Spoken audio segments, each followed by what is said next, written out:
en lisant, en écrivant. Le podcast de lecture versatile de Pierre Ménard.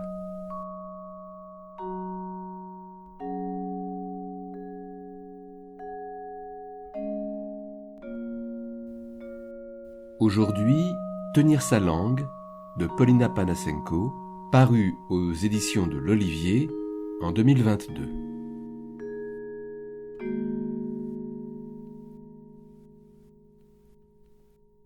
L'auteur raconte son parcours du combattant pour reprendre son prénom de naissance francisé à sa naturalisation. Elle inscrit cette démarche dans l'histoire de sa famille, juifs ukrainiens ayant déjà hérité d'une modification onomastique. Son arrière-grand-père a fui les pogroms pour s'installer en URSS. Il a choisi de russiser les prénoms de ses enfants afin de les protéger. Le père de l'auteur a fait de même en francisant son prénom russe. L'histoire ne se répète pas cependant. Pauline redevient Paulina. Elle convoque les souvenirs de son transfuge linguistique avec beaucoup de fantaisie et un art de restituer les balbutiements d'une enfant qui découvre une langue inconnue. Un premier roman drôle et engagé sur l'identité et l'intégration qui dénonce sur un ton enjoué l'absurdité à vouloir enfermer une personne dans une culture. Dans ma classe, il y a Julie qui a un drapeau du Portugal sur sa trousse et Nihal qui dit qu'à ses 18 ans, elle part direct en Turquie. Je me dis, tu parles de patriote. Moi, je suis patriote. Elle parle et c'est tout. La question me vient d'elle-même, pénible et tenace. En quoi ? En quoi je suis plus patriote que Nihal ou Julie ? La réponse est sur le mur de la salle d'histoire géo. Frise, mythologie et Grèce antique.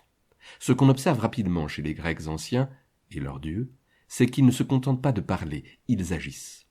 Ils font des sacrifices, des dons et des offrandes. Prométhée qui se fait bouffer le foie par l'aigle du Caucase, c'est autre chose que le drapeau du Portugal sur une trousse d'épée.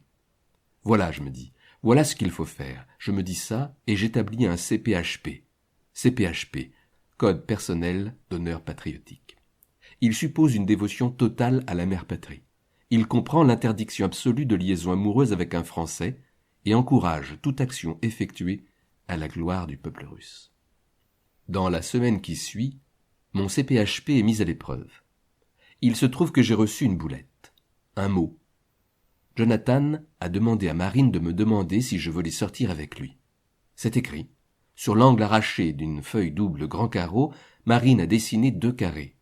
Un avec marqué oui et un avec marqué non. Coche la case, Zoubi. Jonathan, c'est le type qui finit toujours au dernier rang. À la Colima, comme dirait mon grand-père. À la Colima. Il roule des bouts de mouchoir qu'il enfonce dans des cartouches vides après les avoir imbibés de salive. Ensuite, il lance la cartouche à la verticale. Ça se colle au plafond et ça pend comme une mini-stalactite. Ça a du succès auprès de tout le monde. Filles et garçons viennent voir la galerie de stalactites de Jonathan à la fin du cours. Même ceux qui ont les félicitations du jury. Tout le monde voit dans ce geste l'œuvre d'un libre penseur, un électron libre. Ça est le stylo qu'il fait tourner en équilibre sur le côté de son pouce. Et Jonathan veut sortir avec moi. C'est rien de dire que ça me tente. C'est une occasion qui ne se présentera pas 2 fois, je le sais. Et je sais aussi qu'est venue l'heure du sacrifice. C'est maintenant qu'il faut servir le CPHP. C'est maintenant qu'il faut offrir son foie à l'aigle du Caucase. Je déplie la boulette, je coche non, et je renvoie sans me retourner. La boulette me revient. Pourquoi ? Au stylo violet à paillettes. Je me retourne, Marine écarquille les yeux. Sous-titre, c'est lui qui demande. Je jette un œil au dernier rang. Lui est absorbé par l'étude du radiateur. Je reprends la boulette, je réfléchis, j'écris « J'ai un mec en Russie » et je renvoie. Été, Datcha. Je mets ma veste pour sortir. J'entends ma grand-mère qui m'appelle par le prénom de ma mère, 1 fois, 2 fois. À mi-syllabe de la 3e, elle corrige le tir. C'est que mon grand-père ne doit pas être loin. Ici non plus, on ne nomme pas. On ne conjugue pas au passé une phrase qui contient le prénom de ma mère. Sinon ma grand-mère se met à crier. La colère l'envahit, elle dit qu'on lui ment, elle exige qu'on se taise. Alors on se tait, mais c'est par sa propre langue que le prénom jaillit.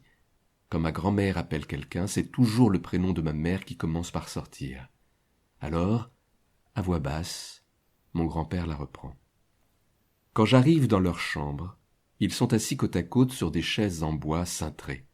Mon grand-père me fait signe de m'asseoir en face. Il attend que je m'installe, soupire et commence. « Polya, si un homme arrive vers toi et dit « J'ai des chatons dans le coffre de ma voiture, tu veux venir les voir ? Qu'est-ce que tu dois faire ?» Partir en courant. Bien, pourquoi ? Parce qu'il peut mentir, qu'il n'y a pas de chaton et qu'il veut juste m'attirer près de sa voiture pour m'enfermer dans le coffre et m'enlever. Bien. À chaque question, ma grand-mère jette un œil à mon grand-père, puis à chaque bonne réponse, acquiesce avec enthousiasme. On dirait un duo good cop, bad cop. Si une femme t'appelle et te dit « Viens par ici, tu as une tache sur ta veste, je vais la nettoyer avec mon mouchoir. Qu'est-ce que tu dois faire ?» Partir en courant. Bien, pourquoi ? Parce que le mouchoir peut être imbibé de chloroforme pour le plaquer sur mon nez, m'endormir, me traîner jusqu'à une voiture garée à proximité et m'enlever. Bien. Et si elle te propose du chocolat, pareil, je pars en courant. Bien, pourquoi ? Parce que le chocolat peut être drogué pour me faire perdre connaissance, me traîner dans une voiture et m'enlever. Bien. Ma grand-mère acquiesce encore. Elle n'écoute ni les questions ni les réponses, mais elle sait reconnaître et saluer un sans faute.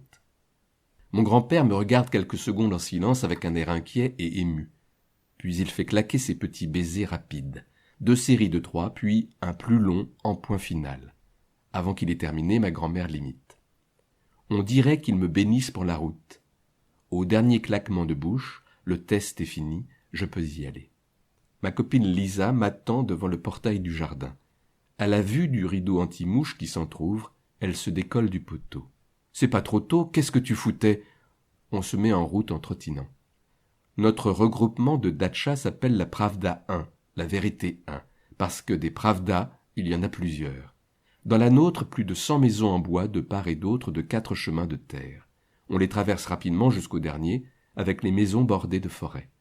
Derrière la maison abandonnée coule un ruisseau. Un tronc d'arbre écroulé sert de passerelle. La forêt est sur l'autre rive.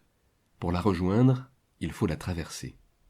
En posant le pied sur le pont, j'ai un goût métallique dans la bouche. Plus que tout autre endroit, la forêt m'est interdite.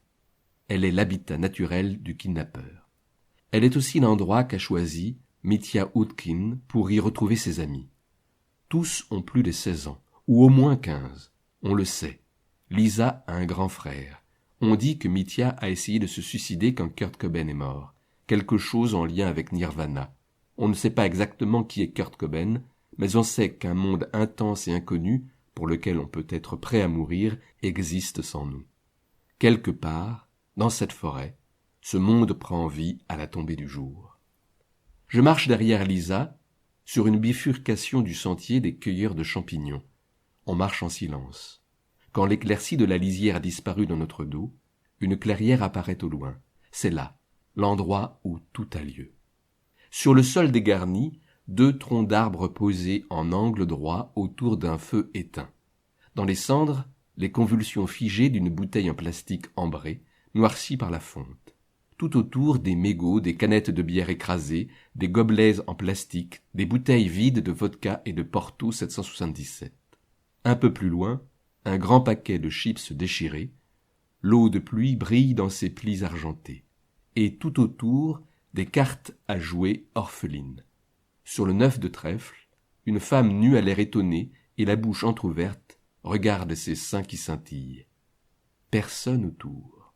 On ne bouge plus, on se tait et on regarde. On essaie de sentir quelque chose.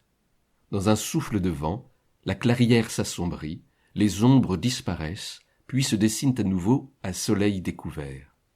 On lève les yeux vers les cimes. On écoute les feuilles de tremble qui clignotent dans la lumière filtrante. J'ai envie de m'allonger. Couché sur le sol, je vois les cimes des arbres et, au-dessus, le bleu, celui qui suce les yeux. Je me relève. Lisa m'enlève la terre restée accrochée à mon jean. Elle tapote le dos, les jambes, puis elle s'arrête net. « Qu'est-ce qu'il y a ?» je dis. « Tu as vu quelqu'un ?»« J'ai envie de chier. »« Maintenant ? T'es sérieuse ? Il faut que je chie, là, tout de suite. » Pas le temps de s'éloigner, elle est cul nue, accroupie près d'une fougère. Elle a son rire de raclement de gorge, celui qui ne peut pas s'arrêter. Elle chie et elle rit en même temps. Je ris et je râle, je l'engueule, je lui tourne autour en cueillant des feuilles de bardane. « Tiens, allez, suis-toi, si quelqu'un arrive !» Lisa se relève, remonte son legging, nos regards se posent au même endroit. Au pied de la fougère trône un étron sublime, parfaitement moulé, une sorte d'étron témoin, véritable offrande à nos hôtes fantômes. Pendant que Lisa repart en raclement de gorge, je dépose sur sa crotte l'étiquette d'une bouteille de vodka vide trouvée aux alentours. Dobraya, ça veut dire gentille. Nous sommes venus en paix. On est venu, on a vu, on aimerait bien revenir. On reprend le sentier en sens inverse. C'est Lisa qui le voit en premier. Lunettes de soleil, casquette noire, visière avec piercing, magnétophone sous le bras. Mitya Utkin. Arrivé à notre niveau, Mitya ralentit. « Qu'est-ce que vous foutez là, vous, putain, c'est notre endroit ici !»« On cueille de la mousse, » répond Lisa avec un doux sourire. Le reste du trajet se fait en silence. Quand la lisière laisse apparaître les maisons qui bordent le ruisseau, Lisa demande « Tu trouves que c'est la honte d'avoir dit on cueille de la mousse ?» Il faut de nouveau traverser la passerelle. À mi-chemin, j'entends un craquement de branches. Je me retourne pour voir ce que c'est. La forêt disparaît et c'est le noir.